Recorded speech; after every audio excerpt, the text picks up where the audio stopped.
Amigos y amigas del Arriero, continuamos acá de feria con las entrevistas a los invitados internacionales, y hoy vamos a conversar además con un invitado del país, del invitado especial de la Feria del Libro de Lima, de la FIL, que es José Luis Peixoto, de Portugal. Un gusto, José Luis, conversar contigo. Un placer. José Luis ha publicado varios libros, no todos están traducidos al castellano y algunos no están en el Perú, pero hoy vamos a conversar sobre autobiografía.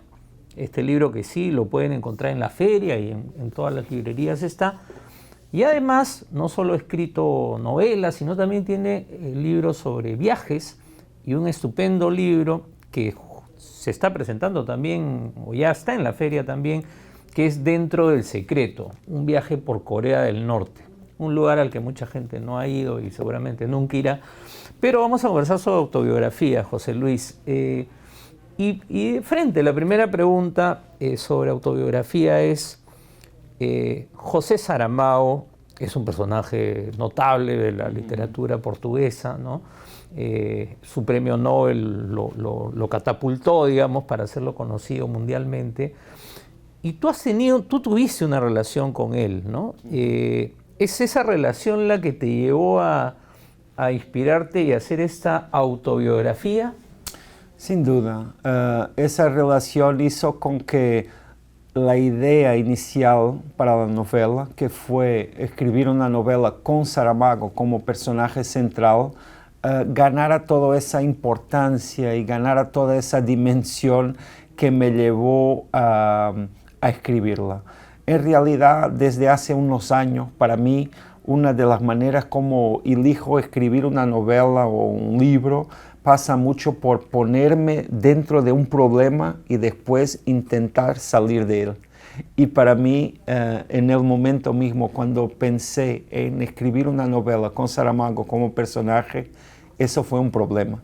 Porque Saramago en Portugal es una persona muy conocida, todavía muy presente, mismo que ya murió hace 12 años, pero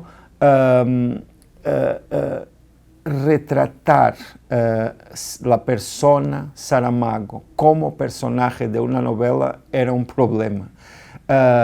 Y ese problema, claro, es un desafío y no hay novelas sin desafíos, no hay obras literarias sin desafíos. Y el problema era por esta casi ya condición de ícono de José Saramago, o sea, eso es algo así como que ya hay una imagen construida de él, instalada, ¿no? Y no se puede salir de esa imagen. Y para mí, yo tenía que tener alguna conciencia de esa imagen para dialogar con ella.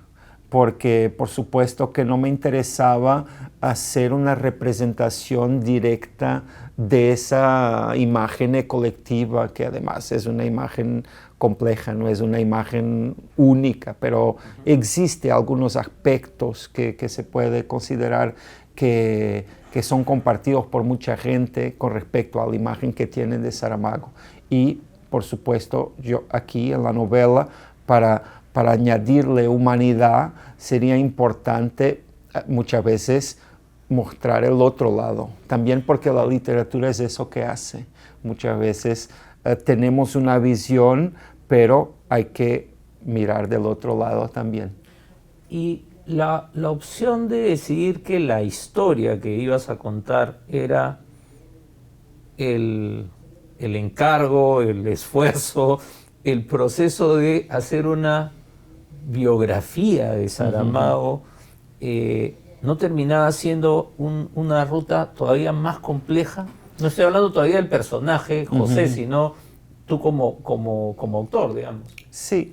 Bien, lo que ocurre es que esa idea de tener un personaje que está intentando escribir una biografía de Saramago, pero que al mismo tiempo tiene dudas si realmente es una biografía, un texto con características biográficas, pero ficcional, me ayudó a plantear un aspecto que yo considero que es como la reflexión central de esa novela, que es la relación entre ficción y y facto, ficción y información, los hechos documentales, y la manera como se cruzan.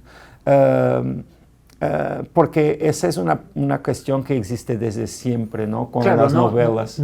Además no hay biografía que no tenga pues una dosis de ficción, ¿no? Y al revés, Claro. no hay texto ficcional que uno no encuentre siempre aspectos que de algún modo pueden ser considerados autobiográficos.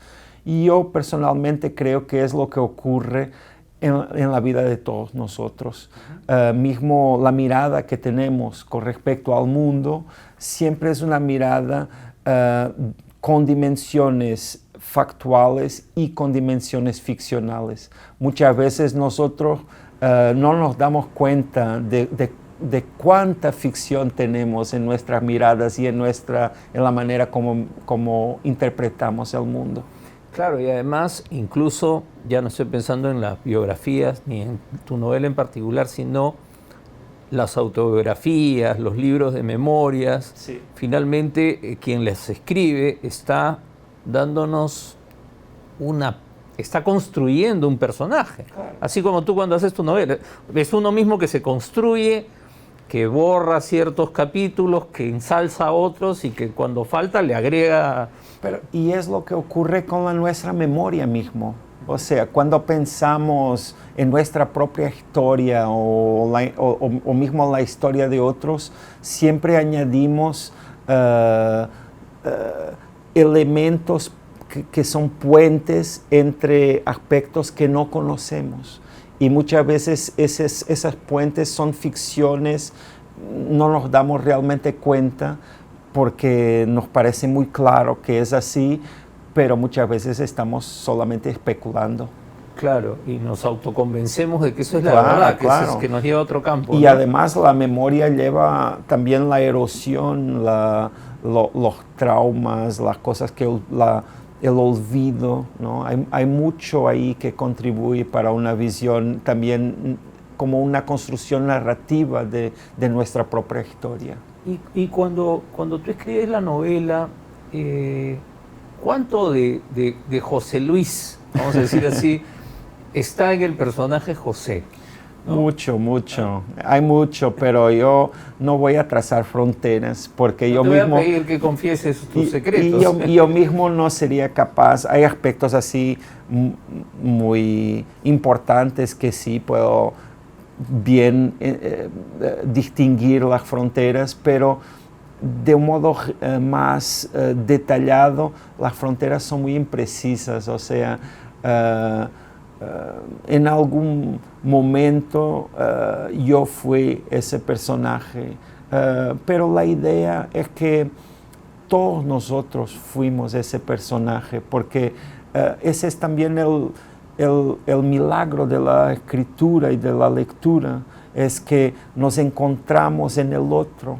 Hay una frase que creo que incluso la citaron aquí, que dice: relatarme a mí mismo a través del otro y relatar al otro a través de mí mismo. Esto es la literatura. De un cierto modo, eso es realmente la literatura, ese encuentro de nosotros con el otro, o sea, la manera como nos miramos en el otro y cómo encontramos el otro en nosotros. Ahora, yendo también a la novela, ¿no? Uno tiene por un lado un personaje, no vamos a contar la novela, pero un personaje que está tratando de, que le han dado el encargo además, ¿no? Esta idea de que pasa mucho a escritores jóvenes, supongo, ¿no? Sí. Que claro, tú estás queriendo hacer tu segunda novela o queriendo escribir algo y viene alguien y te dice: oye, acá te pagamos para que escribas, digamos, y de pronto verse forzado el escritor a tener que escribir algo que no estaba en su cabeza, ¿no? Es cómo se hace, porque no sé, te habrá pasado quizás, ¿no? Pero ¿cómo se vive? Porque eso debe ser una tensión, ¿no? Sí, yo creo que ese es un aspecto de la novela que tiene que ver con una reflexión sobre la escritura que está presente en la novela, porque en realidad ese aspecto del encargo o mejor diciendo, del compromiso que uno tiene que hacer, siempre está presente en la escritura, en la medida que la libertad con que escribimos, mientras empezamos a escribir, es cada vez más pequeña. O sea, una novela, cuando ya tiene un capítulo, ya no puede ser todas las novelas del mundo. Cuando ya tiene 10 capítulos, ya cada vez puede ser menos cosas. Es como que construyes es como un edificio donde ya, cuando están hechos los cimientos... Sí, ya no puede ser todo, ya tiene que partir de eso. Tiene que responder a la lógica misma, claro, que sigo y cuando generando. falta un capítulo solo para terminarla, ya las opciones son muy pocas. Y eso en términos de, o sea, y para ti como creador, digamos, ¿eso te genera una rebeldía? ¿Ah?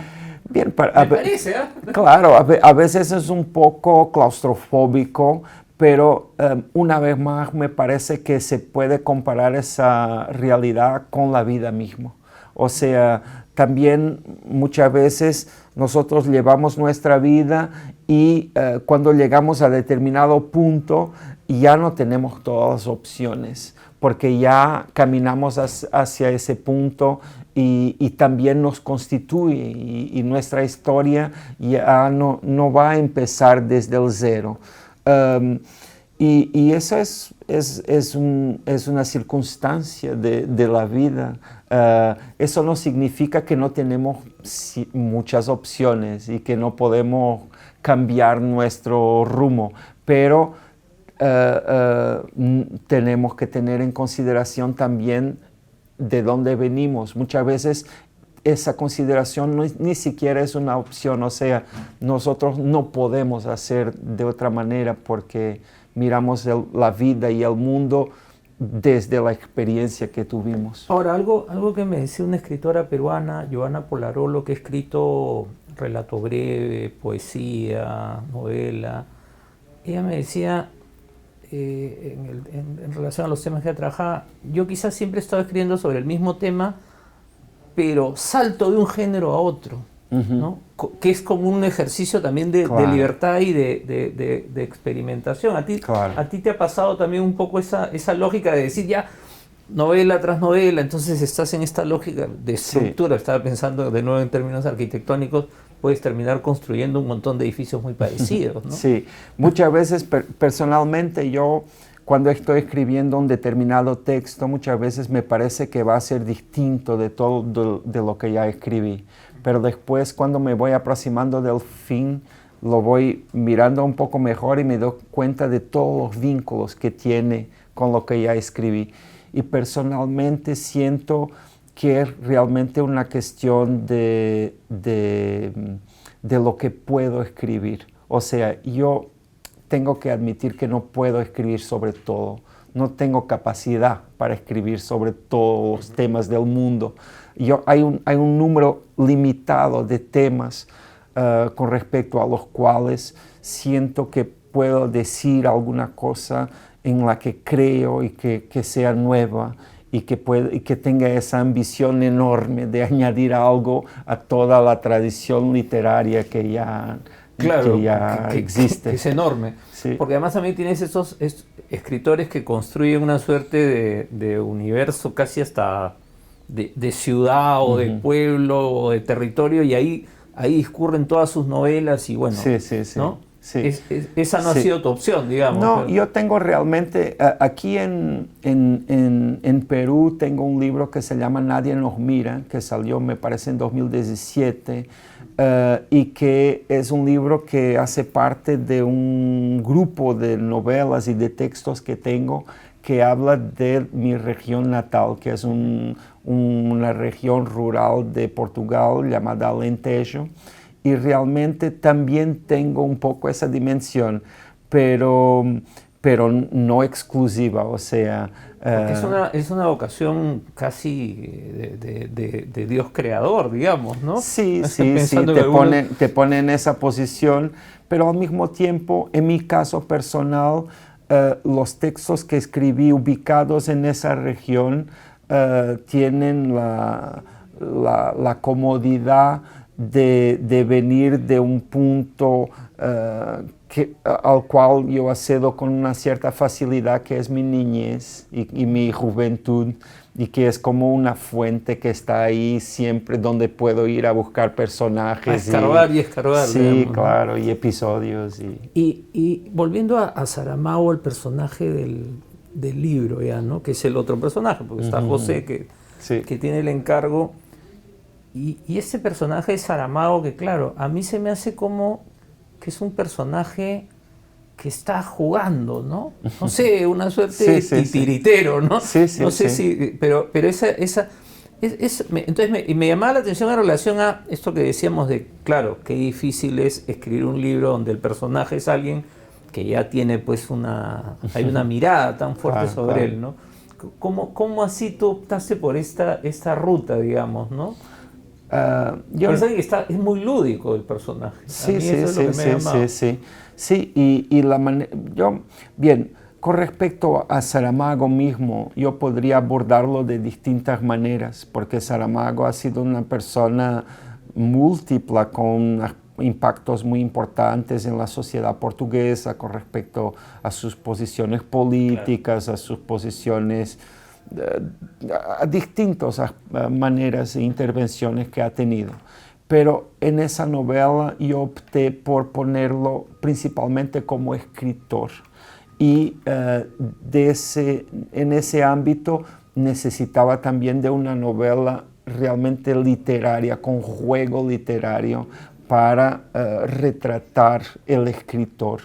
Y por eso ahí hay distintas dimensiones, muchas veces que vienen mismo de sus novelas, personajes de sus novelas, mezcladas con momentos de su vida, mezcladas con artificios narrativos,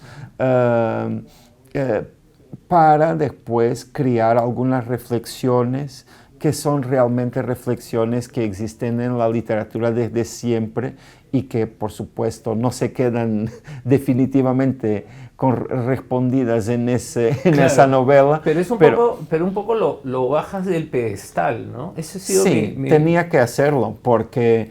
si no hubiese sido un personaje pesado, ¿no? Los personajes... Hay un otro aspecto. Cuando uno mira la obra de Saramago, que es una obra múltiple con distintos temas, hay un aspecto que yo considero que es el central de su obra, que es la reflexión sobre el humano, sobre el ser humano y su creencia incluso en el ser humano.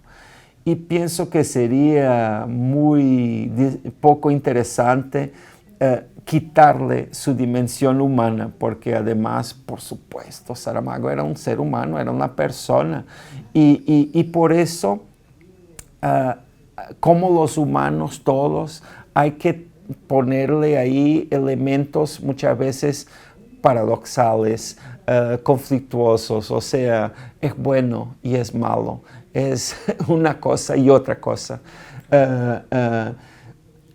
Porque realmente muchas veces nosotros como lectores tenemos